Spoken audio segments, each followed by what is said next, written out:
Hello and welcome everyone to the 5G Factor. I'm Ron Westfall, Research Director here at the Futurum Group, and I'm joined here today by my distinguished colleague, Todd R. Weiss, our team analyst focused on key areas such as telecommunications and naturally 5G.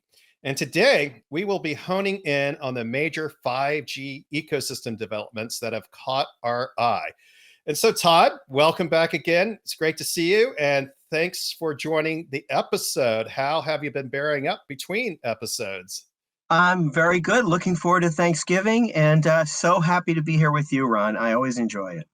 Right on. I think we're all in that same vibe, looking forward to the Oh, holiday. yeah. And Yep, definitely. uh, it's a good one. It's a good one. Yes, I think it has broad appeal. And with that, let's jump right in. I think what is on the top of mind of many CSP decision makers is sustainability. In fact, the GSM conducted a survey that pinpointed that 85% of the key decision makers at the CSPs prioritize sustainability as a key area of focus. And that makes sense. I think we Oh, understand sure. why. Sure. Yes. For all businesses, for that matter. Yes. I'm sure other businesses are right up there as well. And so, with that in mind, I saw a few items that leapt out in terms of what is going on in terms of advancing sustainability across the entire 5G ecosystem. So, let's start with Rogers Business. And what they're doing is they're using IoT technology and its suite of solutions. That's, of course, the Canadian telecom up there, right?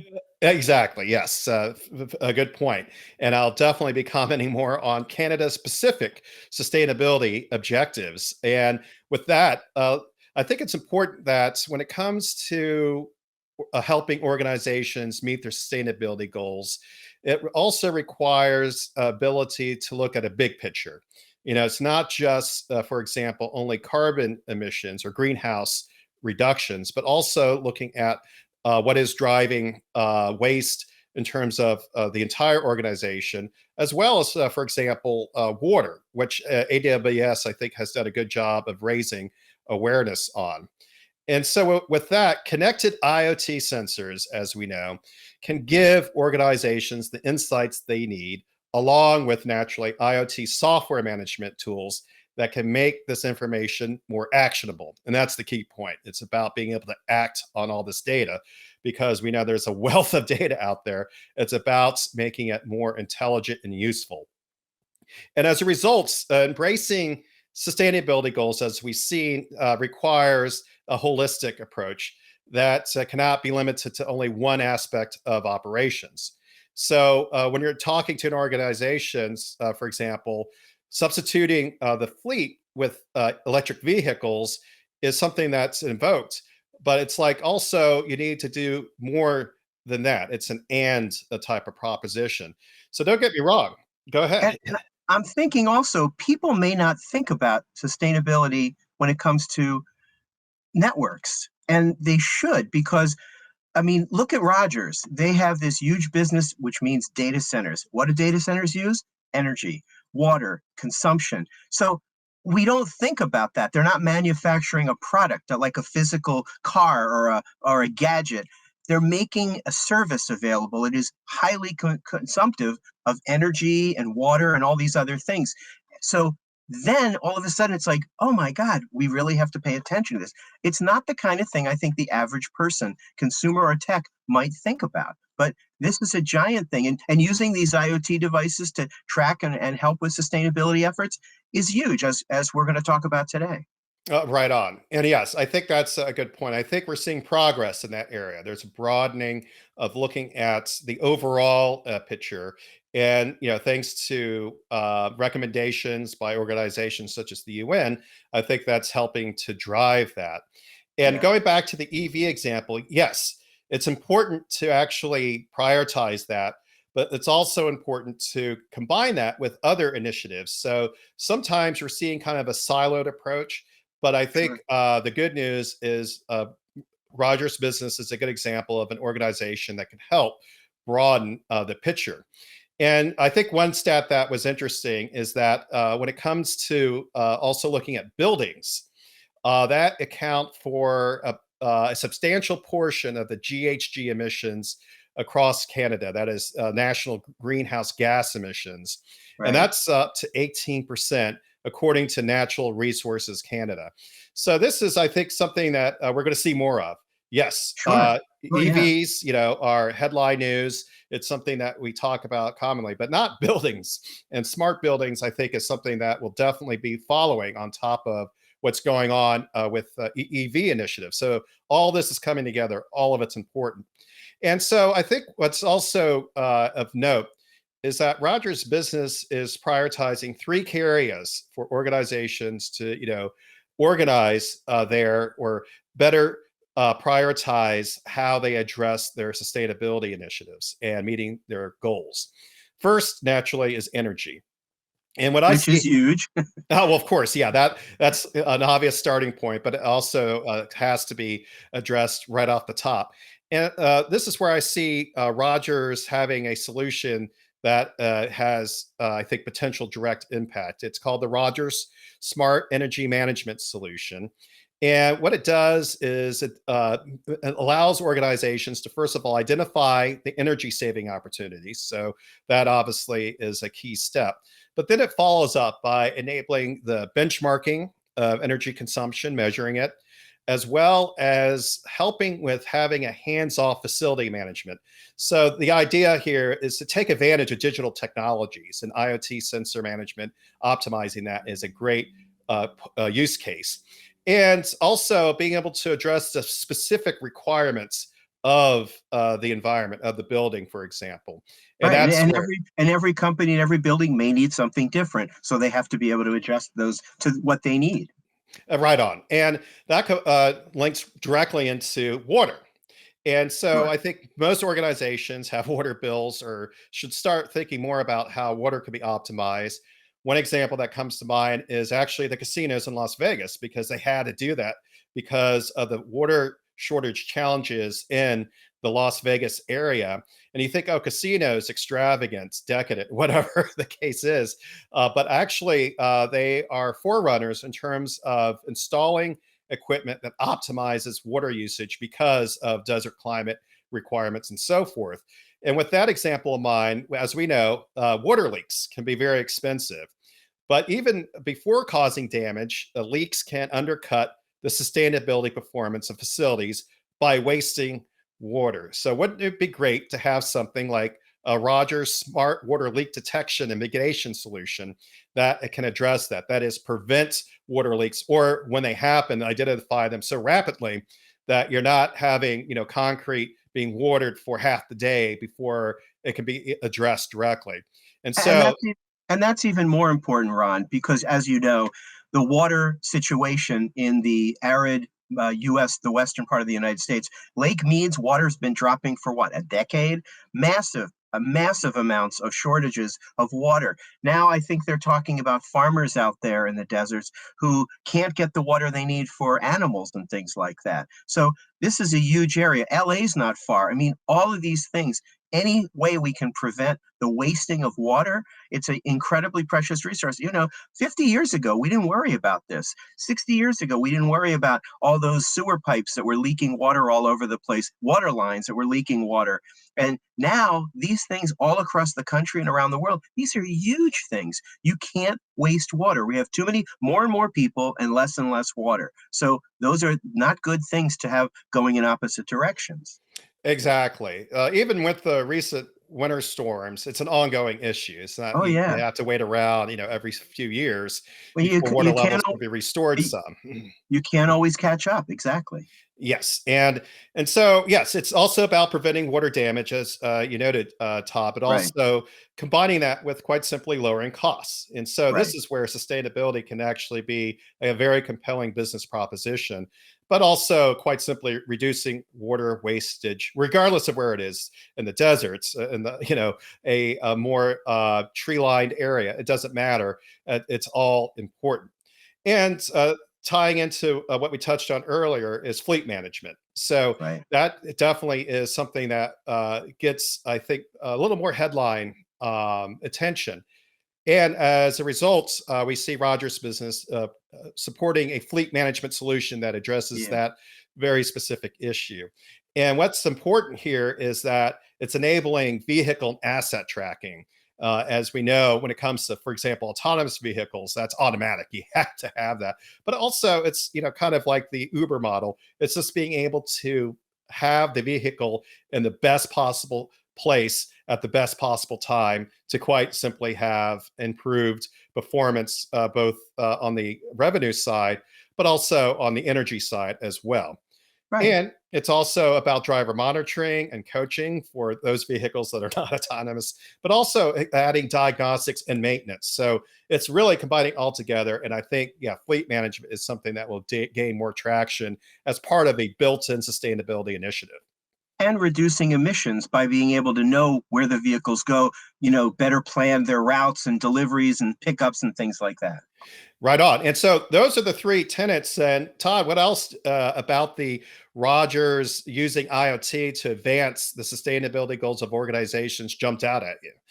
Well, I'm excited by this because I think IoT, we're just really starting to really see the many varied uses that we maybe didn't expect at first with IoT. I mean, sure, there's building security and things like that, but now we're starting to see that other possibilities, the more important, perhaps bigger possibilities to use IoT. And the idea of using IoT because of sustainability goals and things like that. Wow, we didn't even think of that, being able to use IoT devices to watch for a leak in a remote place where you don't have workers. Oh my, now you can see it. And to have software that tracks it and can alert you and things like that. So to me, I'm impressed that Rogers has developed what I'm calling a roadmap to help organizations understand where and when they can use IoT, especially to support the sustainability of their operations. Again, I said before, I didn't certainly think about IoT for sustainability a couple of years ago, but you're seeing it more and more. And what Rogers is doing, and is probably going to be benchmarks in this market. You're going to have to do these things. Is things like mapping out the strategy. Mhm. Their approach maps out the strategy companies can take, then benchmarks the ways they can use their technology and assure their performance. That's incredibly important. If you plan it but don't test it, you don't have benchmarks to go against to be sure it's working. That's always a bad idea. You have to benchmark everything. You have to test everything. Especially for Um, scope 1 through 3 oh yeah, requirements. yeah. It's built in. When you get to scope 3, man, those are really challenging things to start figuring out how you're going to control that stuff. The easy Exactly. stuff is in your facility. The less easy stuff is as it gets farther away in deliveries and things like that. But the third, now it's your products. I mean, geez, this is really complicated stuff to figure out how to track and how to monitor and prevent. Mhm. So yeah, it's going to get harder and harder.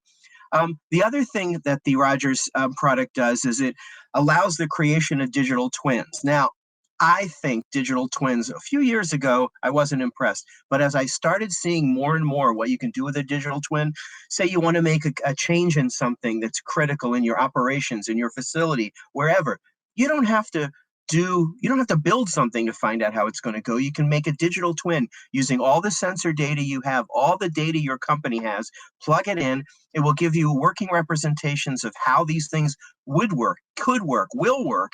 And if you want to make improvements, sustainability improvements, plug those in. How will that then change the finish line for you? How will that improve your numbers? Things like that. Those kinds of things are built into what Rogers is offering as a service and a product to help you with this stuff using IoT for sustainability. And then verifying all that sensor data is really important because data that's not verified is data that you don't know is good data. So it has to be done, and it has to be able to monitor that your corrections are being made properly.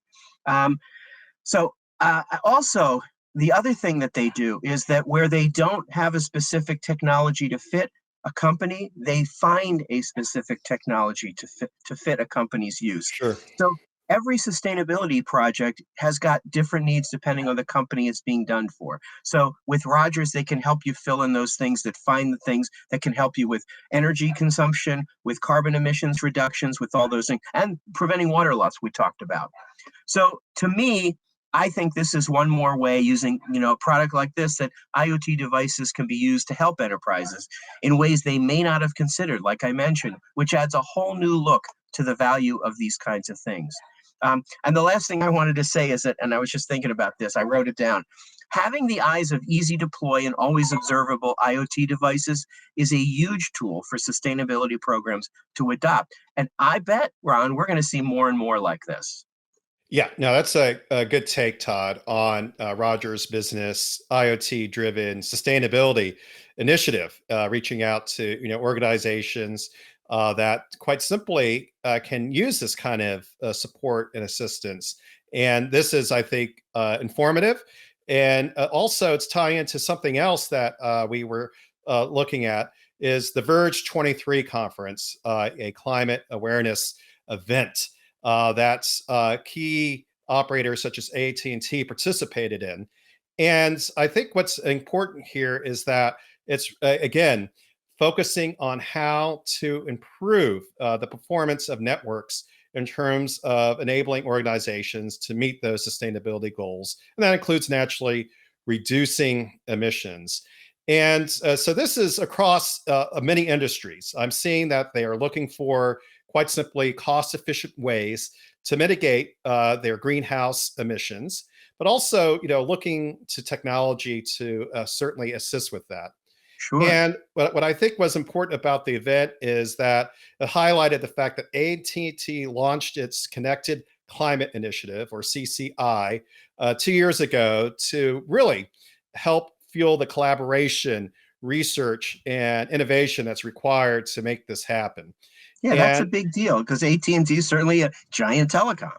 well, yes. And what I think is noteworthy is that the CCI is bringing together, climate decision makers to, again, help solutions such as IoT, but certainly 5G and edge computing all Yeah. together to, help reduce emissions. In fact, what is impressive is that AT&T has a specific goal of reducing 1 gigaton or a billion metric tons of emissions by 2035. And to date, AT&T has enlisted 19 participants, and that's about 15% of the way toward their goal. So you could see it's a journey. And It's a journey, but it's also substantial because this is not easy. So to hit numbers, increasing numbers is a big deal. exactly. And what's important is like, okay, you can poke holes in a 2035 objective. However, AT&T is already demonstrating that they're going to keep the ecosystem up to date as to their Right. progress. So this is, I think, very tangible, and I think it does show that there's substance behind AT&T's objective here. And as you know, the first part of reaching these goals is the easy part. It's the latter part, that's the hard part. So it's really going to take a lot of work by a lot of companies to make this happen. Yes, and I agree wholeheartedly. And I think Verge 23 brought this out. As we know, AT&T definitely brought together a panel that addressed this very issue, and that's really about the ecosystem, bringing together partners to really make this happen. Yeah, AT&T, Rogers Business are the first ones to tell you we can't do this by ourselves. of We course. really need to have these partnerships, and looking at ways to really make these combinations again maximal in terms of advancing the sustainability goals. And so Todd, now that we're talking about AT&T CCI initiative, what about it from your perspective is something that is standing out? Well, first of all, you're absolutely right about what you were just talking about. But I thought this was an incredibly valuable discussion for sure, in terms of the collaborators in this connected climate initiative and in all these companies working together to do this stuff. Um, and for what they did in this work was the collaborators shared example of how things like this work, how connectivity driven Mhm. product help them with increased environmental sustainability while also saving money and helping their customers. And it ranged in businesses from transportation, cement, building efficiency, and more. It was a wide range of businesses and uses that are showing that they're working to find ways to reduce emissions and incorporate connectivity as a core component of their efforts. This is huge. Again, this is just huge to do this. Well, I like the smart building example because while we're doing our part to raise awareness, what about cement and Yeah, exactly. materials? It's like obviously the buildings are made out of that, so that is definitely a key area to pinpoint. And I'm glad you're invoking that, Todd. This is something that shows it's definitely cross discipline, it's multi segments, and together they impact each other. What does cement use? Water, lots of water. So yeah, it's Right all on. connected. We got the full cycle here. Yeah, Yes. you can't bury someone in cement unless it's wet. So Right on. anyway, but yeah, those are just some examples. But the people who were talking at this conference, this event, the speakers described how also something that's core to this thing. It's all nice to have these, lovely ideas of sustainability and making the world a better place and all that. But what do businesses typically care about? The bottom line. What's it going to cost them? Mhm. How's this going to be Right. affordable? How can they make it work? So what they also stressed was how a strong financial return is going to be important in showing how IoT investments in sustainability equipment and processes and management is going to be an important thing to show. Executives are going to want to see where it's going to be something they can pay for that saves them money. That's going to be a key. So I really think that this is going to be something we see more and more talk about. Companies getting more deeply involved in IoT for sustainability, and I think this is a really interesting segment to cover. So I'm sure we're going to be talking about it a lot more. Yes, and in fact, that brings to mind another initiative that I think is worth mentioning, and that is what is called carbon dioxide removal solutions, or CDR. And this is designed to remove CO2 from the atmosphere. So it's all about let's take all these solutions and make a difference. So certainly, tackling how to make energy more efficient across the network is, I think, a clear top priority. Cost Right. savings always there, but it's also like, all right, in addition to reducing CO2, how can we remove it? And that I think is going to be a game changer as that technology improves. So that I think is something that technology such as IoT, as we know, but also fiber and 5G, private networks can all play a key role in something like CO2 removal. And so that's I'm excited about that. That conference brought that out, and something that has got garnered some attention, but I think it's going to become increasingly integral to the overall sustainability strategies across the entire 5G ecosystem. Yeah.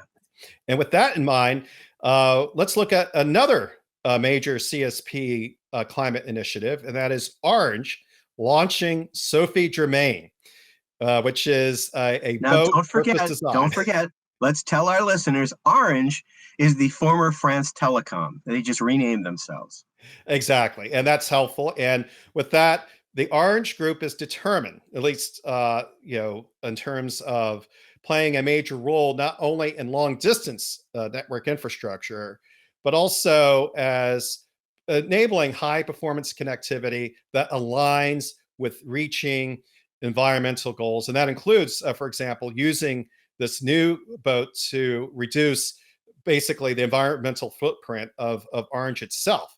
So it's basically, practicing what you're preaching, and that's very helpful. And I see that Orange Marine's investment into this new vessel quite simply strengthens its position in terms of, surveying, laying, repairing, and maintaining submarine cables across the world. And so that's another thing that it's literally under the radar is the laying of submarine cables, but it's obviously vital. And I think it's important to note that Orange is also looking at this as a way to improve, the overall sustainability picture, not just for itself, but also for its customers. And such, in my estimate, Orange's subsidiary is renowned because it's actually laid 15% of the global cable ship fleet out there, or owns 15% of it. So that I think is why this is going to have an impact. And as a little additional background, submarine cables, as we know, but the broader audience should know, is very important for telecommunications because they carry 99% of intercontinental telephone and data communications. And as a result, and this represents 1.3 million kilometers, or 33 times around the globe. So that I thought was something that was certainly noteworthy in itself. And with that, Todd, what else about this initiative is something that definitely caught your eye? Well, frankly, I think this whole thing is still mind-boggling. We are still in 2023 laying cable down in below the oceans to get communications around the world. I mean, will there ever be a day where we don't have that? That's something I'll look into for our next episode and do an update. Will we ever get away from using these cables? But this is an amazing thing. And this boat, this is no ordinary boat. I looked into it. Hold on a second. The Sophie Germain is a cable installation ship. It's deployed within 24 hours, 365 days a year. It's doing cable underwater, under the ocean, cable maintenance, cable repair, cable replacement in the Mediterranean, the Red Sea, and the Black Sea, all in Europe. It's mind-boggling. I mean, we remember, in the 40s and the 50s and other times when they were laying these things. I just wonder how long it will be that we are still using these. But yeah, this is great stuff. And this is great because what they're doing is they're improving the process via a ship like the Sophie Germain. They're improving things, so they're making them more environmentally sustainable, using less energy, 25% less energy Right. by using this ship. 22%, and here's the statistics are pretty impressive. 22% fewer CO2 emissions, 82% fewer NOx, which is nitrogen oxide, which is really bad. And Right. it has a clean ship classification in waste management, meaning that the boat is operated in a clean way and works in a clean way. So this is all stuff that's showing that Orange and the Orange Group is running a more energy efficient fleet as they continue to do this with this ship. It's a really important thing because how you do these things is just as important as what you do. If you use an old leaky truck to pick up trash in the streets of New York, that's not going to help anything. So it's the same way in the ocean, perhaps even more so because we know about ocean pollution. So it's really important that these things be sustainably done to operate these kinds of things.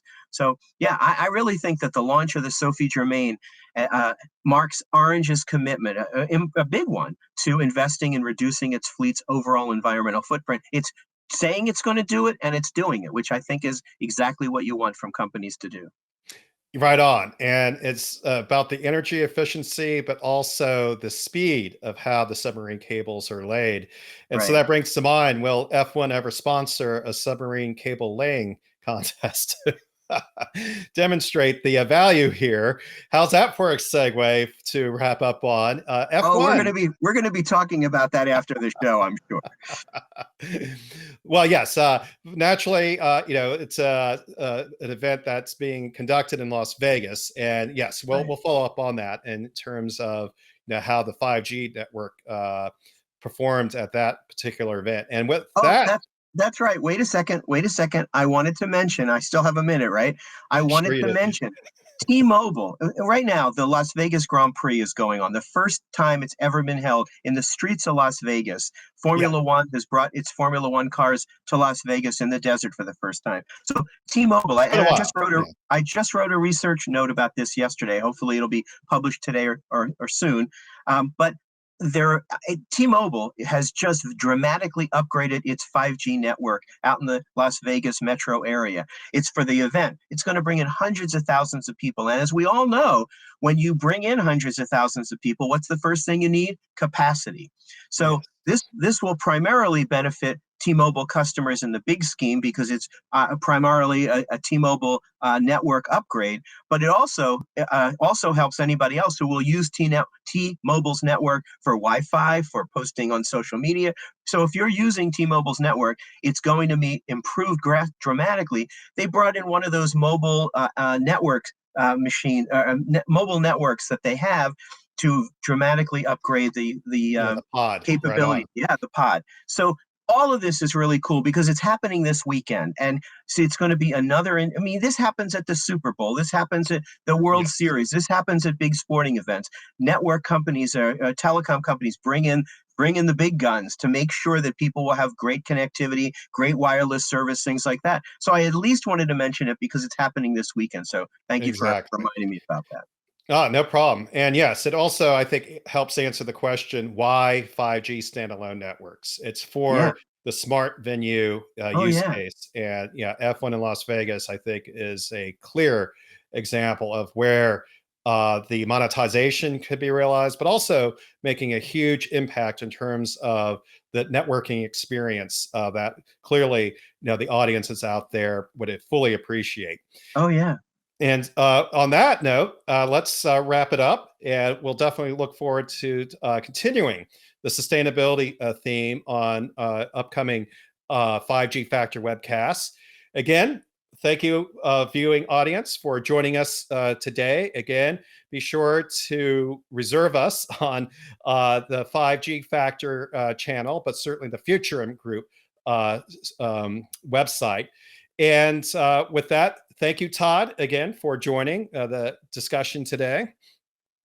Thanks, Ron, and have a great Thanksgiving to you and our audience too. Oh, right on. Yes, I think everybody's looking forward to that. And with that, good 5G day, everyone.